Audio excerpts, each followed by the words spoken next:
Bismillahirrahmanirrahim. Assalamualaikum warahmatullahi wabarakatuh.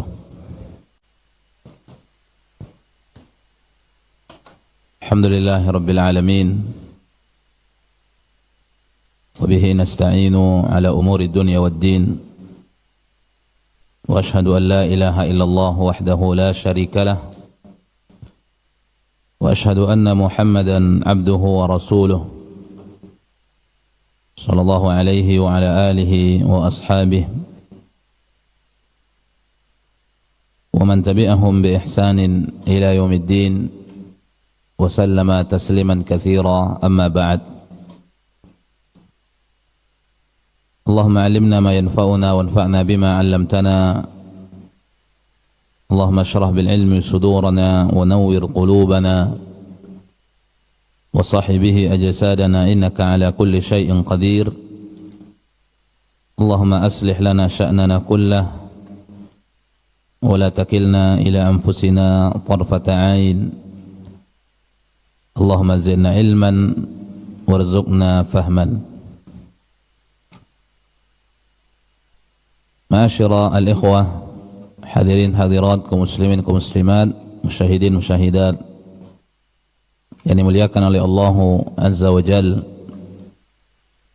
marilah senantiasa kita memuji Allah Subhanahu wa Ta'ala atas limpahan nikmat karunia yang senantiasa diberikan dan dicurahkan oleh Allah Tabaraka wa Ta'ala kepada kita semua.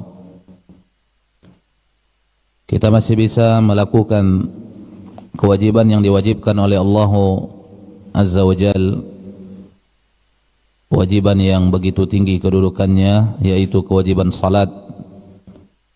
Baru saja kita lakukan secara berjamaah bersama kaum muslimin. Semoga salat yang baru saja kita lakukan diterima oleh Allah Tabaraka wa Ta'ala. Allah jadikan sebagai pemberat timbangan-timbangan kebaikan kita pada hari kiamat. Salawat dan salam tercurahkan untuk Rasulullah sallallahu alaihi wasallam, tercurahkan juga salawat salam untuk keluarga Nabi, seluruh para sahabatnya radhiyallahu anhum ajma'in, wa man tabi'ahum bi ihsanin ila yaumiddin.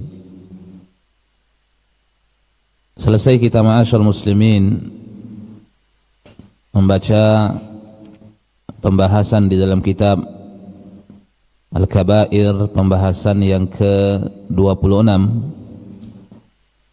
seorang qadi yang zalim, yang rusak di dalam hukumnya, yang tidak berhukum dengan keadilan, yang tidak berhukum dengan ketentuan yang telah disebutkan oleh Allah Tabaraka wa Ta'ala, menyimpang hukumnya dari petunjuk yang diturunkan oleh Allah Azza wa Jal, menyimpang hukumnya dari petunjuk yang diturunkan oleh Nabi sallallahu alaihi wasallam.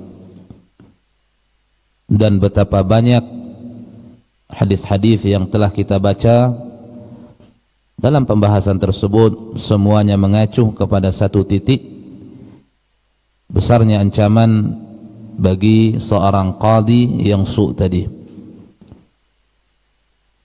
Semoga Allah Tabaraka wa Ta'ala membimbing seluruh kaum muslimin, terutama bagi siapapun yang diberikan amanah oleh Allah Tabaraka wa Ta'ala untuk menjalankan hukum di tengah-tengah manusia, dibimbing kepada jalan-jalan kebenaran yang dicintai oleh Allah Tabaraka wa Ta'ala. Kita masuk ke dalam Al-Kabiratus Sabi'ah wal Ishrun. Kita masuk ke dalam dosa besar yang ke-27, Al-Qawwadul Mustahsin ala ahlih, yaitu orang-orang yang membiarkan keluarganya melakukan kemungkaran-kemungkaran, melakukan maksiat, atau kata lain yang disebut dengan dayyus, atau bahasa yang biasa kita dengar, yang biasa kita ucapkan untuk orang-orang yang disebutkan oleh Imam Az-Zahabi ini, yaitu suami yang dayyuth, alladzi la yagharu ala ahlih, suami yang tidak cemburu kepada istrinya, melakukan perbuatan fahisyah atau perbuatan yang mengacu kepada perbuatan fahisyah, zina, tetapi dia biarkan istrinya berlaku demikian, dia tidak menegurnya dan dia tidak memberikan dia peringatan, tidak dia takut-takutkan istrinya akan ancaman yang disebutkan oleh Allah Jalla wa Ala atau ancaman yang disebutkan oleh Nabi sallallahu alaihi wasallam, maka ini suami yang tidak baik, suami yang tidak mengerti bagaimana amanah yang semestinya dia jalankan sebagai seorang suami. Dan ini bagian daripada kabiratun min kabairiz dzunub, di antara salah satu dosa besar yang dibenci oleh Nabi sallallahu alaihi wasallam.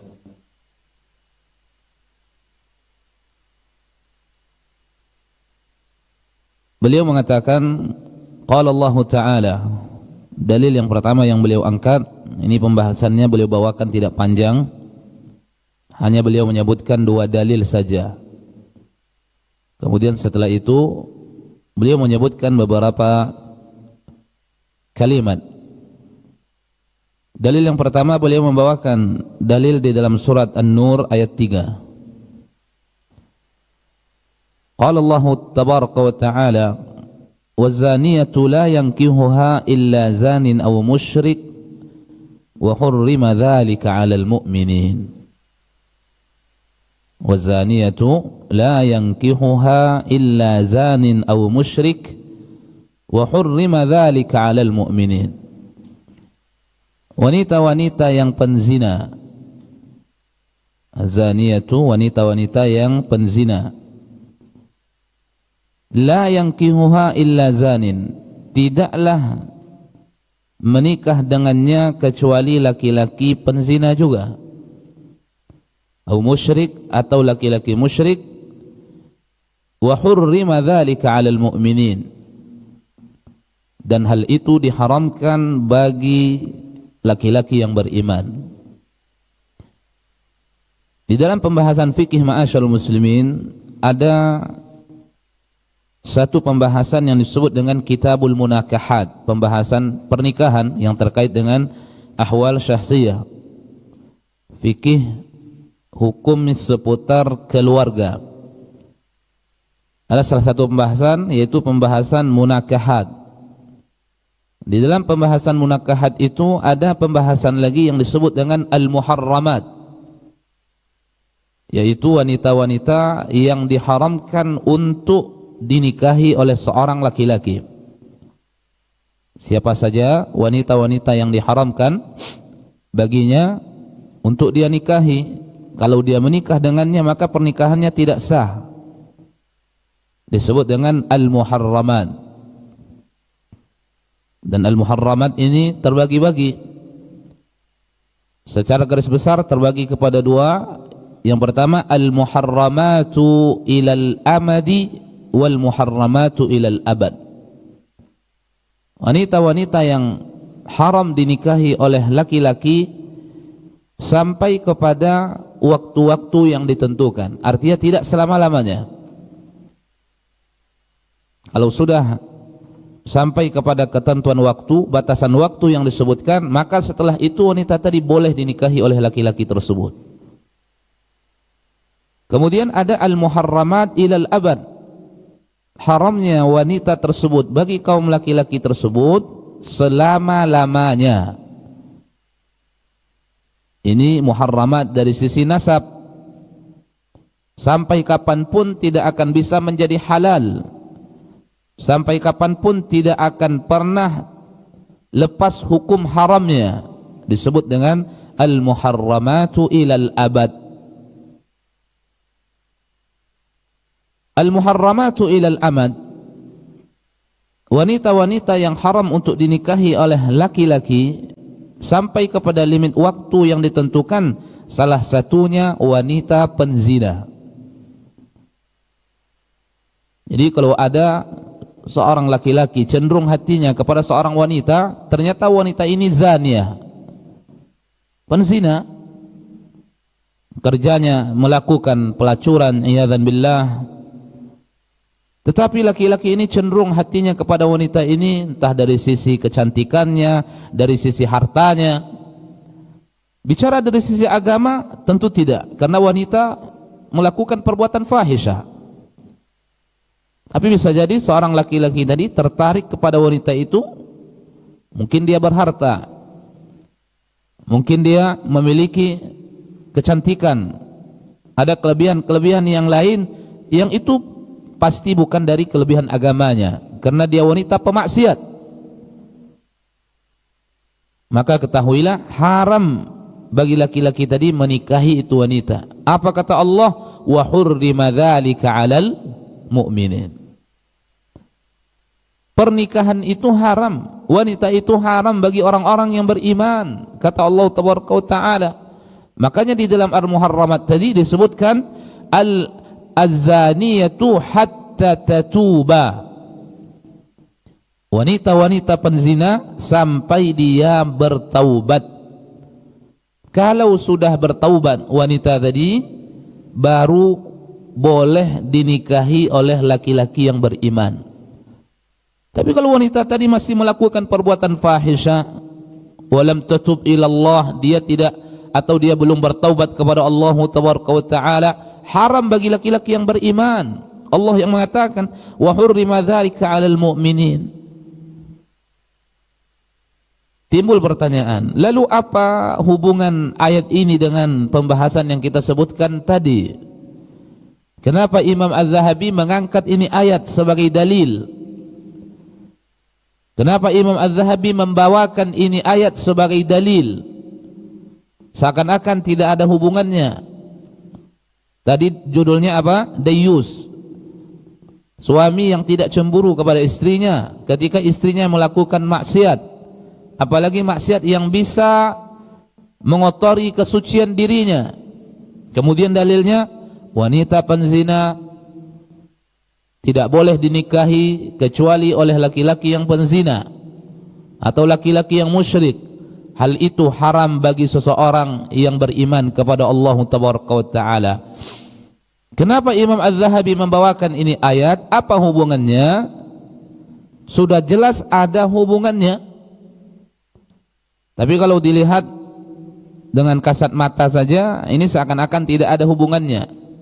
Tapi ada hubungannya. Kalau kita pahami lagi ayat ini lebih dalam, sebagaimana dipahami oleh para ulama, maka ada hubungannya. Apa hubungannya? Laki-laki yang baik, dia tidak akan pernah ridha dengan wanita-wanita zaniah, apalagi itu istrinya. Kalau dia ridha, berarti dia termasuk penzina juga, walaupun dia tidak berzina. Tapi dihukumi dirinya hukman, secara hukum, walaupun dia tidak melakukan, tapi secara hukum dia dihukumi karena dia ridha terhadap istrinya melakukan perbuatan fahisyah, berarti sama dia juga termasuk orang yang seperti itu. Kenapa? Karena Allah mengatakan wazaniyatu la yankihuha illa zanin, wanita penzina tidaklah menikah dengannya kecuali laki-laki yang penzina juga. Dijadikanlah tolak ukur adalah perbuatan zina. Nah, begitu juga maksiat-maksiat yang lain. Maksiat walaupun tidak sampai kepada perbuatan zina, yang mungkin hanya istrinya pacaran, berjalan berdua-dua dengan laki-laki yang bukan mahramnya, kemudian dibiarkan oleh suaminya, berarti suaminya sama seperti itu juga. Walaupun dia tidak melakukan, tapi dia ridha, dia tidak cemburu dengan istrinya berjalan dengan laki-laki yang lain. Dan ini banyak terjadi, ma'asyiral muslimin. Di masa kita, sebagaimana entah di lahan-lahan pekerjaan, wanita dengan laki-laki satu tim dalam satu pekerjaan, kemudian tidak menjaga pergaulan, tidak menjaga jarak, pergi berdua, kumpul di sini, kumpul di sana, dan wanita-wanita yang ada di dalamnya punya suami dan dibiarkan oleh suaminya, tidak ada kecemburuan di dalam hatinya. Berarti wanita yang melakukan perbuatan tersebut, suaminya sama dihukumi melakukan perbuatan tersebut, dia ridha. Tolak ukurnya mana? Ayat ini, az-zaniyatu la yankihuha illa zanin aw musyrik wa hurrima dzalika 'alal mu'minin. Disebutkan bahwa wanita penzina tidak menikah dengannya kecuali laki-laki penzina. Kalau ada laki-laki tidak penzina menikah dengan wanita penzina, dihukumi dirinya juga sebagai penzina walaupun dia tidak berzina secara hukum. Karena hakikatnya orang-orang yang beriman tidak akan pernah ridha. Laki-laki yang beriman tidak akan pernah ridha manakala istrinya melakukan perbuatan zina. Begitu juga perbuatan-perbuatan yang menyimpang yang lainnya.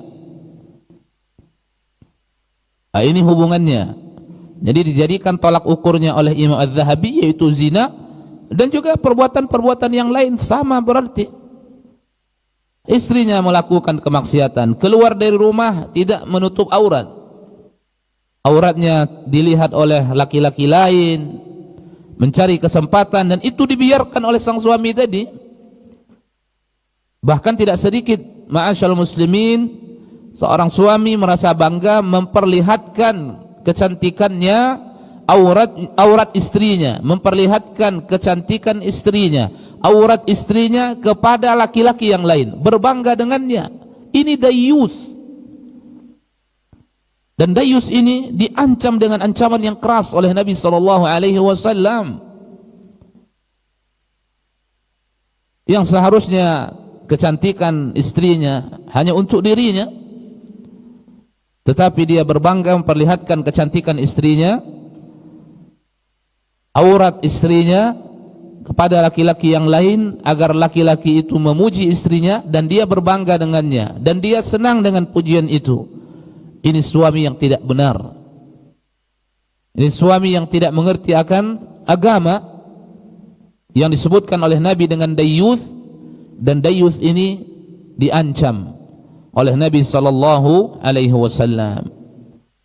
Maka ini dijadikan sebagai tolak ukur oleh Imam Az-Zahabi, yaitu perbuatan zina. Laki-laki yang baik seyogyanya tidak akan pernah ridha dengan kemungkaran, kefahisan yang dilakukan oleh istrinya, zina, begitu juga dosa-dosa selain daripada zina, terutama dosa-dosa yang mengacu kepada rusaknya harga diri dan kesucian itu wanita. Laki-laki yang baik tidak akan mungkin ridha, tidak akan mungkin senang. Kalau dia senang berarti disebut dengan al-qawwadul mustahsin ala ahli, atau disebut dengan ad-dayyuth. Ini dalil yang pertama yang dibawakan oleh Imam Az-Zahabi. Hanya dua dalil. Kemudian yang kedua dari hadis Nabi sallallahu alaihi wasallam, derajat hadisnya hasan, dikeluarkan oleh Imam Ibnu Huzaimah dan juga dikeluarkan oleh Imam Hakim di dalam kitabnya Al-Mustadrak, dan dikeluarkan oleh Imam Al-Baihaqi di dalam kitabnya As-Sunanul Kubra. Wa an Sulaiman ibni Hilal ibni Bilal an Abdullah ibn Yasar al-A'raj حدثنا سالم ابن عبد الله عن أبيه عن النبي صلى الله عليه وسلم قال ثلاثة لا يدخلون الجنة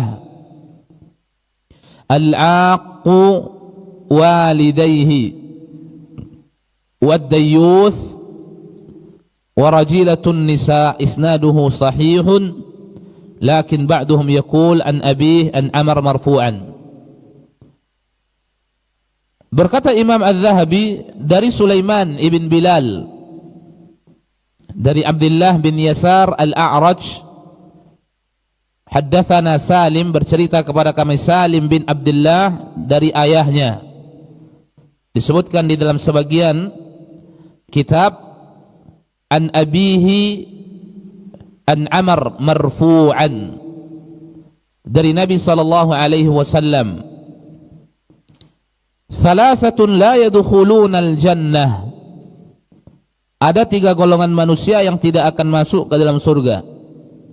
Ini ancaman, ini wa'id. Sebagaimana kita sebutkan di awal-awal pertemuan kita tentang haddul kabair, disebut dengan kabair dosa yang terdapat ancaman di dalamnya, dan salah satu daripada ancaman itu diancam dengan tidak masuk ke dalam surga. Nah, ini salah satu contohnya, hadis yang menyebutkan di dalamnya ada ancaman terhadap orang yang melakukan satu perbuatan, diancam dengan tidak masuk ke dalam surga. Ini maksudnya bukan tidak masuk ke dalam surga selama-lamanya, tetapi dia akan disiksa dulu di dalam neraka ketika diinginkan oleh Allah Tabaraka wa Ta'ala dan tidak Allah ampuni dosa-dosanya. Apa kata Nabi SAW? "Thalathatun la yadkhulunal jannah." Ada 3 golongan manusia yang tidak akan masuk ke dalam surga. Tidak masuk ke dalam surga di sini disebut dengan ibtidaan. Karena manusia itu nanti, kaum muslimin itu nanti masuk ke dalam surga, ada ibtida, ada ghairu ibtida. Ada dia masuk ke dalam surga langsung tanpa disiksa di dalam neraka. Dan yang masuk ke dalam surga secara langsung terbagi lagi. Ada orang yang tidak dihisab amalannya, ada orang yang dihisab amalannya. Jadi dia itu masuk ke dalam surga tanpa disiksa dalam neraka. Dan dia masuk ke dalam surga terbagi kepada 2 lagi. Ada orang yang masuk ke dalam surga tanpa dihisab amalan-amalannya. Tidak ada dihisab, langsung masuk ke dalam surga. Inilah orang-orang yang sempurna tauhidnya, mengerti akan tauhid, kemudian mengaplikasikan di dalam kehidupannya dengan syamil, dengan sempurna. Makanya di dalam kitab Tauhid alladzi huwa haqqullahi 'alal 'abid yang ditulis oleh Syekh Muhammad bin Abdul Wahhab At-Tamimi rahimahullah, beliau membuat satu judul di dalam kitabnya Kitab Tauhid, bab man haqqaqa at-tauhid dakhala al-jannata bighairi hisabin wala 'adzab. Bab barang siapa yang menyempurnakan tauhid akan masuk surga tanpa dihisab dan tanpa diazab. Tidak ditimbang amalan-amalannya, langsung masuk ke dalam surga. Ini orang yang beriman, keimanannya sangat luar biasa, mentauhidkan dengan pentauhidan yang sangat luar biasa, yang tidak pernah terkotori hatinya dengan sesuatu yang bisa mengurangi derajat tauhidnya kepada Allah Taala. Yang disebutkan ciri-cirinya oleh Nabi, humul ladzina la yastarqun wa la yaktawun wa la yatatayyarun wa ala rabbihim yatawakkalun. Kesempurnaan tauhid di dalam dirinya menjadikan dia masuk surga tanpa dihisab. Tidak hanya ibtida, tanpa disiksa dalam neraka, tetapi tanpa dihisab amalan-amalannya. Kemudian ada lagi orang yang masuk surga ibtida secara langsung tanpa disiksa dalam neraka, dengan ditimbang amalan-amalannya. Yang amalan yang baik diletakkan pada timbangan sebelah kanan, amalan yang buruk diletakkan pada timbangan sebelah kiri. Kemudian ternyata lebih berat timbangan kebaikannya daripada timbangan keburukannya, maka dia dimasukkan ke dalam surga. Apa kata Allah? Faman thaqulat mawazinuhu faulaika humul muflihun. Kemudian ada orang yang masuk surga ghairul ibtida'i, tidak langsung, artinya dirinya disiksa dulu dalam neraka. Disitulah pelaku dosa-dosa besar masuk ke dalam ancaman kelompok yang kedua tadi. Thalathatun la yadkhulunal jannah, 3 golongan manusia yang tidak akan masuk ke dalam surga. Maksudnya ibtidaan, tidak ada peluang dirinya masuk ke dalam surga secara langsung. Ketika Allah tidak berikan ampunan kepadanya, Allah siksa dulu dia di dalam neraka. Dan ingat, 1 hari di dalam neraka sama dengan 1000 tahun di muka bumi Allah Taala. kalau 1 minggu saja Allah siksa dia karena dosa-dosanya, dan salah satunya dayuth, orang yang membiarkan kemungkaran dilakukan oleh istrinya, suami yang membiarkan istrinya melakukan berbagai macam kemungkaran, bahkan sampai melakukan perbuatan fahisyah, andaikan karena sebab itu disiksa 1 minggu di dalam neraka jahanam, sama dengan 7.000 tahun lamanya. Karena 1 hari sama dengan 1.000 tahun. Ini ancaman bukan ancaman yang ringan. Ini ancaman yang berat, ancaman yang besar. Thalathatun la yadkhuluna al-jannah, kata Nabi. Yang pertama Nabi sebutkan al-aqu walidayhi, orang yang durhaka kepada kedua orang tuanya. Orang yang durhaka kepada kedua orang tuanya. Dan ini sudah berlalu pembahasan tentang durhaka ini. Ma'asyiral ikhwah, kembali kita sebutkan bahwa dosa kedurhakaan kepada orang tua ini ancamannya sangat berat. Kehidupan orang yang durhaka tidak akan pernah merasakan ketenangan di muka bumi ini. Sebagaimana orang yang berbakti kepada kedua orang tuanya tidak akan pernah merasakan kesengsaraan di muka bumi ini. Kesengsaraan yang sesungguhnya. Tidak akan pernah berkumpul kesengsaraan dengan bakti kepada orang tua. Tidak akan pernah berkumpul. Sengsara hidupnya padahal dia anak yang berbakti kepada orang tuanya. Tidak akan berkumpul biiznillah. Maka salah satu yang disampaikan oleh Allah kepada Nabi Isa alaihissalam, yang disebutkan oleh Nabi Isa alaihissalam, apa kata Nabi Isa? Wa barram biwalidati walam yaj'alni jabbaran syaqiyya. Rabbku memerintahkanku untuk berbakti kepada ibuku dan aku tidak akan termasuk orang-orang yang celaka. Tidak akan pernah berkumpul bakti dengan kecelakaan. Orang yang berbakti kepada orang tuanya dirahmati hidupnya oleh Allah Taala, dilapangkan rezekinya, dimudahkan dia keluar dari masalah-masalah yang menghimpitnya karena baktinya kepada kedua orang tuanya, kepada ayah dan kepada ibunya. Maka tidak akan pernah berkumpul kebahagiaan yang sesungguhnya dengan kedurhakaan seorang anak kepada orang tuanya. Bahkan diancam dengan api neraka oleh Nabi SAW, al-aqu walidayhi, orang yang durhaka kepada kedua orang tuanya. Dan mesti kita ingat sesuatu yang akan bisa menjadi pendorong diri kita agar kita menjadi anak yang berbakti. Ingat bagaimana besarnya jasa orang tua kita kepada kita. Apalagi ibu kita, ma'asyarul muslimin, disebutkan 3 kali oleh Nabi SAW, ummuk thumma abuk. Dan bagaimana Allah Taala juga mengutamakan seorang ibu di dalam Al-Quran, hamalathu ummuhu wahnan ala wahnin, kata Allah Taala. Bagaimana perjuangan seorang ibu mulai dari mengandung, kemudian melahirkan, kemudian membesarkan dirinya, memberikan dia ASI. Ini perjuangan seorang ibu dan jasa ini mesti diingat selalu oleh seorang anak agar dirinya tidak lupa bahwa besarnya jasa ibunya kepadanya. Dan wajib kita selalu, mesti kita selalu mengingat jasa-jasa orang-orang yang berjasa kepada kita.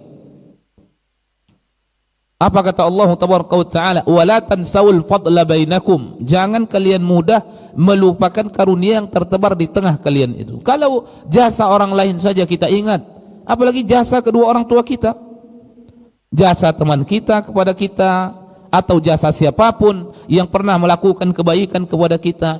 Islam memerintahkan kita untuk selalu mengenang jasa-jasa. Jangan lupa kita melupakan, jangan mudah kita melupakan jasa orang-orang yang berjasa kepada kita. Sampai Nabi mengingat jasa Mut'im bin Adi. Ini seorang yang hidup di masa Nabi, tidak beriman kepada Nabi, tapi dia pernah melakukan kebaikan kepada Nabi dan kebaikannya diingat oleh Nabi SAW. Dan Mut'im bin Jubair ini punya posisi, punya kedudukan di hati-hati para sahabat. Bukan kedudukan di atas agama, tidak, tapi dari sisi sosial, dari sisi kemanusiaan. Orang yang dipandang punya kedudukan padahal dia bukan orang yang beriman. Orang yang mati dalam keadaan kafir, tidak beriman kepada Nabi sallallahu alaihi wasallam, tapi punya jasa kepada siapa? Punya kebaikan kepada Nabi sallallahu alaihi wasallam, dan itu dikenang jasanya oleh Nabi sallallahu alaihi wasallam. Ketika Nabi diusir dari Mekah, meninggal istrinya Khadijah, kemudian meninggal pamannya, orang yang memiliki pengaruh kepadanya. Kemudian diusir dari Mekah, Nabi pergi ke Taif bersama Zaid ibn Harithah, seorang yang dahulunya pernah diangkat oleh Nabi menjadi anak angkatnya, dan Nabi nisbatkan Zaid ibn Harithah kepada dirinya, dan itu sebelum turunnya larangan tentang hal itu, karena Allah mengatakan ud'uuhum li abaihim huwa aqsatu indallah fa illam ta'lamu abaahum fa ikhwanukum fid din wa mawalikum. Maka yang sebelumnya dipanggil dengan Zaid bin Muhammad, kemudian dipanggil lagi Zaid bin Harithah. Itu saking sayangnya Nabi kepada Zaid ini, padahal dia merupakan budak Nabi. Berangkat dari Mekah jalan kaki lebih kurang 80 kilo menuju Taif, masyian alal aqdam. Disebutkan dalam kitab-kitab sejarah, berjalan kaki Nabi bersama Zaid ibn Harithah dari Mekah ke Taif ketika orang Mekah mengusir Nabi sallallahu alaihi wasallam. Berbagai macam yang terjadi, perjalanan dari Mekah ke Taif 80 kilo, dan Nabi berjumpa dengan berbagai macam kabilah. Satu kabilah pun tidak mau menjawab ajakan Nabi masuk ke dalam agama Islam. Sampai di Taif Nabi direndahkan, Nabi dihinakan, bahkan Nabi dilempar sampai berdarah kaki Nabi sallallahu alaihi wasallam. Nabi meninggalkan Taif, Nabi direndahkan, Nabi dihina, Nabi dizalimi. Kemudian sampai ke sebuah tempat, kemudian di situ Nabi diberikan beberapa tangkai anggur, diperintahkan oleh pemiliknya. Kemudian Nabi membaca bismillah sebelum memakannya. Budak atau pembantu kebun itu berkata kepada Nabi, saya tidak pernah mendengarkan orang kampung sini mengucapkan kalimat yang baru saja engkau ucapkan. Karena mereka tidak mengucapkan bismillah, mereka mengucapkan bukan bismillah tetapi dengan nama-nama selain daripada Allah Taala. Kemudian Nabi bertanya kepada laki-laki itu, namanya Addas, engkau dari mana? Addas mengatakan, saya dari Nainawa. Nabi mengatakan, Nainawa kampung seorang laki-laki yang saleh namanya Yunus ibn Matta. Nabi Yunus. Kemudian Addas mengatakan, tahu apa engkau terhadap Yunus bin Matta? Nabi mengatakan, huwa nabiyun ana nabiyun. Yunus seorang nabi dan diriku seorang nabi. Maka terjadilah komunikasi antara Addas dengan Nabi, yang menjadikan pemilik kebun namanya Utbah dengan Syaibah marah kepada Addas ini. Jangan sampai engkau mengikuti agamanya, dia akan merusak akidahmu. Engkau sudah benar agamamu. Walhasil Nabi kembali melanjutkan perjalanan sampai ke sebuah tempat namanya Qarnus Tha'alib. Kemudian Nabi melihat awan sudah menaungi dirinya, muncul malaikat Jibril bersama Malakul Jabal menawarkan kepada Nabi untuk ditimpahkan gunung kepada orang-orang yang sebelumnya menzalimi Nabi sallallahu alaihi wasallam, orang Taif, orang Makkah. Tapi Nabi tidak menginginkan. Ini kisahnya ada dalam kitab-kitab sejarah. Kemudian terus Nabi pulang ke Mekah. Begitu Nabi ingin masuk ke dalam Mekah, kembali masuk, Zaid bin Harithah mengatakan, ya Rasulullah, bagaimana caranya engkau akan masuk ke dalam Mekah? Bukankah engkau sebelumnya sudah diusir dari Mekah ini? Bagaimana kita akan masuk ke dalamnya ya Rasulullah? Apa kata Nabi? Apa yang engkau pikirkan ini Allah akan memberikan bagi kita jalan keluar.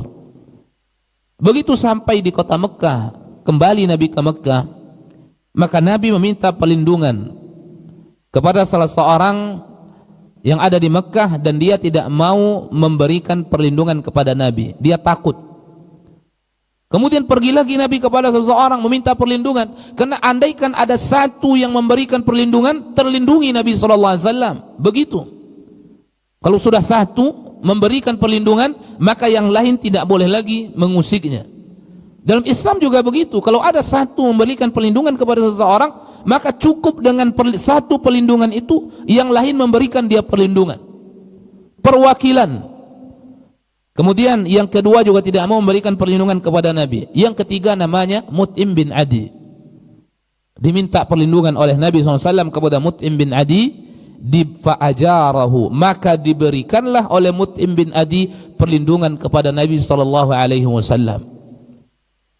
Terlindungi ketika itu Nabi SAW. Tapi sayang ketika itu Mut'im bin Adi tidak beriman kepada Nabi dan juga mati dalam keadaan tidak beriman kepada Nabi. Ketika sudah Nabi pindah ke Madinah, kemudian di tahun kedua terjadi perang Badar. Dan perang Badar ini 100% menang kaum muslimin. Pasukan orang-orang kafir yang jumlahnya tidak kurang dari 1000 pasukan terbagi kepada 3. Pertama, kelompok yang pertama, mereka yang mati di dalam kancah peperangan. Yang kedua, kelompok yang kedua, mereka yang lari terbirit-birit kembali ke kota Mekah. Yang ketiga, mereka yang menjadi tawanan-tawanan, tertangkap dalam kancah peperangan, tidak bisa lari kemana-mana, ditawan. Ada terjadi negosiasi, bagaimana ini? Apakah mereka dijadikan tawanan, akan diperlakukan seperti ini, seperti ini? Apa kata Nabi? Mengingat kebaikan Jubair, mengingat kebaikan Mut'im bin Adi ini, mengingat kebaikan yang dahulu pernah dia memberikan perlindungan kepada Nabi. Apa kata Nabi? Lau kana Mut'im bin Adi, andaikan Mut'im bin Adi masih hidup, kata Nabi, aku akan menerima negosiasi yang dilakukan oleh Mut'im bin Adi. Apa kata ahli sejarah? Nabi mengenang jasanya, Nabi mengenang kebaikannya. Itu bukan orang yang beriman, tidak beriman kepadanya, tapi dianggap kebaikannya oleh siapa? Nabi, sebatas dalam perkara-perkara dunia. Sampai diucapkan oleh Nabi, kalau sekiranya Mut'im bin Adi masih hidup, aku akan mendengarkan negosiasinya. Mau diapakan tawanan-tawanan ini, mau diapakan kaumnya ini, aku akan menuruti apa yang disebutkan, menerima negosiasinya. Tentu ini apabila tidak berbentur dengan syariat, dan tidak akan mungkin Nabi membenturkan dengan syariat. Ini bentuk daripada di mana Nabi SAW mengingat kebaikan-kebaikan yang telah terjadi. Itu bukan orang yang beriman. Bagaimana dengan kebaikan seorang yang beriman? Bagaimana kebaikan itu datang dari kedua orang tua kita? Kemudian durhaka seorang anak, maka masuk ke dalam ancaman ini. Kemudian yang kedua yang disebutkan oleh Nabi, yang kedua adalah wad-dayyuth. Yang kedua dayyuth, ini dia pembahasan kita di pagi hari ini. Suami yang tidak cemburu, seorang yang tidak cemburu kepada keluarganya, melakukan kemungkaran yang bisa merusak harga dirinya, yang bisa mengotori kesucian dirinya, dia biarkan istrinya berjalan dengan laki-laki yang lain, partner kerjanya, berdua-duaan di dalam mobil, di dalam tempat-tempat yang tertutup, kemudian melakukan interaksi yang tidak sewajarnya dilakukan, apalagi sudah tidak ada hubungannya dengan pekerjaan-pekerjaan, dan itu dibiarkan. Ini dayyuth, dosa besar, murtakibul kabirah. Warajilatun nisa, dan wanita-wanita yang menyerupai kaum laki-laki, ini juga kabiratun min kabairiz dzunub. Maka ketiga-tiga ini diancam oleh Nabi dengan ancaman la yadkhulnal jannah, tidak akan masuk ke dalam surga. Kembali kita ulang, tidak masuk ke dalam surga dimaksud di dalam hadis ini adalah ibtidaan, secara langsung, karena dosa itu bisa menjadi sebab seorang suami tadi disiksa, dibakar di dalam api neraka. Nah, ini yang disebut oleh Nabi, salah satunya dayyuth. Kemudian sebagai penutup beliau mengatakan, faman kana yadhunnu bi ahlihi al-fahishah wa yataghafal li mahabbatin fiha aw li anna laha alayhi daynun wa huwa ajizun aw sadaqun thaqilun aw lahu atfalun sighar tarfa'uhu ila al-qadi wa tatlubuhu bifardihim fahuwa duna man ya'risu 'alaiha wa la khaira fi man la ghirata lahu. Barang siapa yang mengetahui dari keluarganya, dari istrinya keburukan fahisyah, tahu dia istrinya itu melakukan perbuatan yang menyimpang, perbuatan yang bisa mengotori dirinya, perbuatan yang bisa merusak kehormatan dirinya, tahu dia.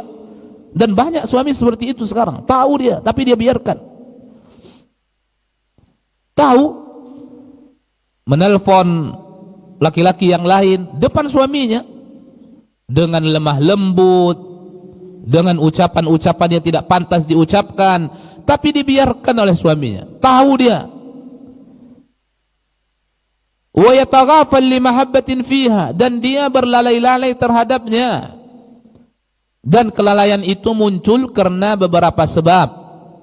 Yang pertama, li mahabbatin fiha, karena dia cinta kepada istrinya.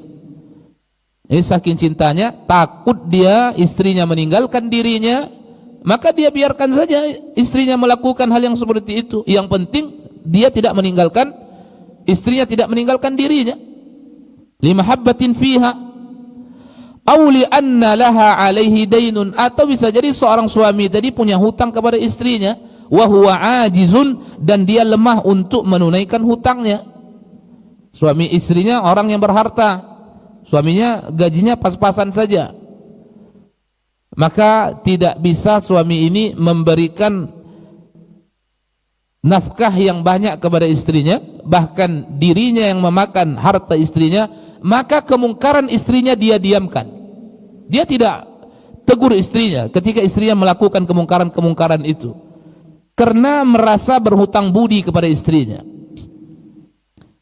Jadi pertama, karena atas dasar cinta kepada istrinya. Tapi cinta yang seperti ini bukan cinta yang benar. Mahabbah seperti ini bukan mahabbah yang berada di atas jalan kebenaran.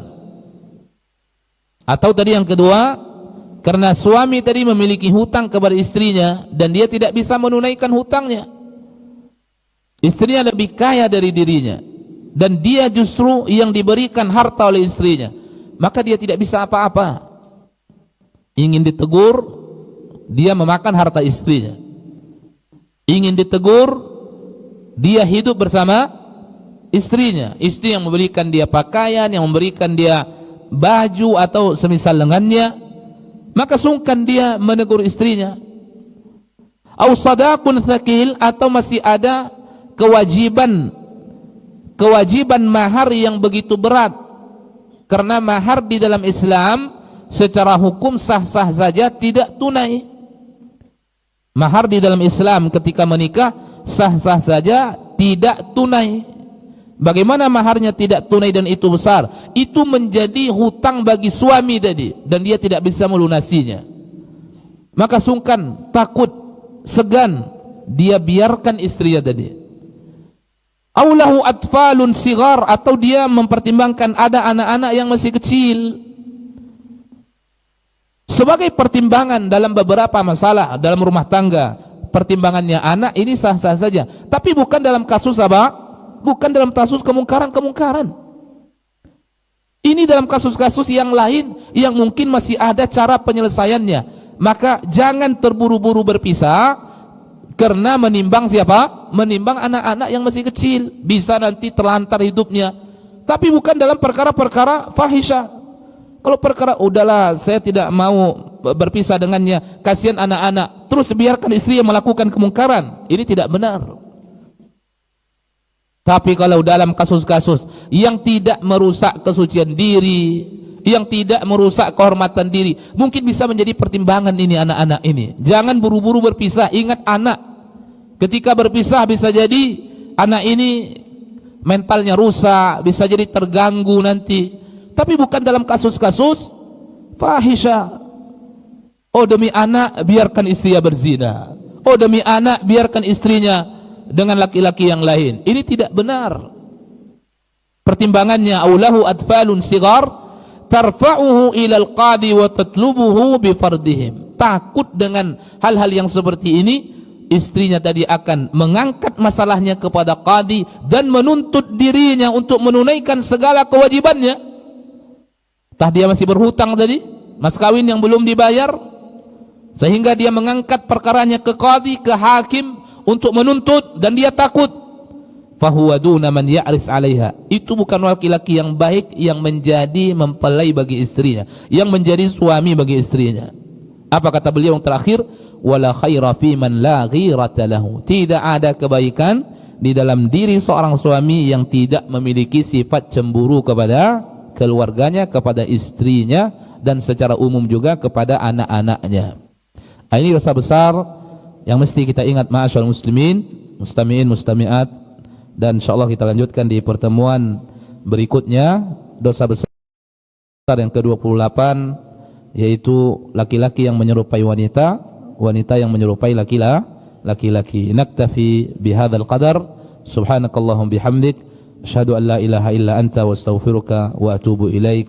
Assalamualaikum warahmatullahi wabarakatuh.